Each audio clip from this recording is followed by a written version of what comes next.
C'est un petit peu la forme d'un dé à coudre, où on peut y mettre le doigt, d'où le nom digital en fait, tout simplement. Voilà. Alors c'est des fleurs qui sont très mellifères, hein. Les abeilles aiment bien aller dedans pour butiner. Donc il existe plusieurs sortes, hein. Il y a la digitale rouge, la digitale blanche, la digitale laineuse qui elle va être plutôt utilisée dans l'industrie pharmaceutique pour créer ce qu'on appelle les digitaliques, hein. Donc c'est des médicaments tonicardiaques. Mais il faut savoir que la digitale commune, on va dire, elle est rouge ou blanche. La rouge ayant, enfin pourpre on va dire, la pourpre ayant plus de principes actifs que la blanche.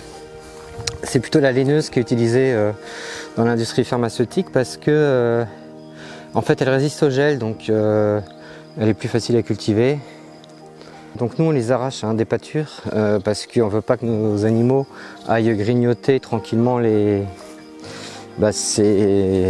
feuilles ou la fleur. Alors il faut savoir que apparemment c'est la feuille qui est surtout toxique. 10 grammes de feuilles séchées ou 40 grammes de feuilles vertes apparemment peuvent tuer un homme. Donc voilà, et nos alpagas qui ne sont déjà pas très vaillants au niveau de leur système cardiaque, même si ce sont des animaux rustiques, c'est vrai que le cœur c'est pas vraiment leur fort. Voilà, donc nous on évite qu'ils aillent manger ça. C'est une plante qui était utilisée notamment à l'époque, hein, encore en 1900. Donc dans les régions celtes, il y avait pas mal de croyances sur ces plantes, et notamment une qui disait que ça avait le principe de chasser les mauvais esprits. Donc les anciens en fait faisaient des espèces de badigeons à base de cette fleur-là qui venaient ensuite mettre dans les interstices des dallages des maisons pour empêcher les mauvaises ondes du sol de remonter dans les maisons en fait. Voilà, donc nous on les arrache. La digitale c'est une plante qui aime bien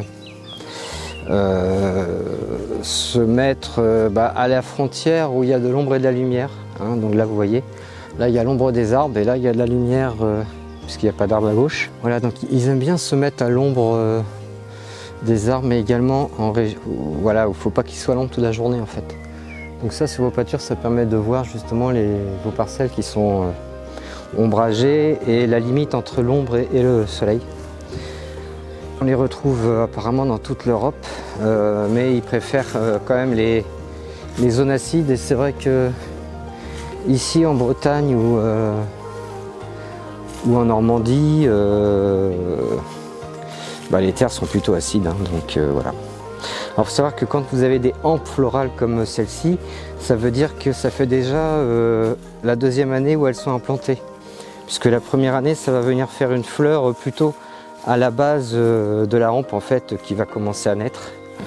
Alors je sais pas si j'en ai là, des jeunes. Ce qu'il y a, c'est que j'en ai pas mal ratiboisé aussi. Donc je sais pas trop ce qui me reste dans ce coin-là. Mais là apparemment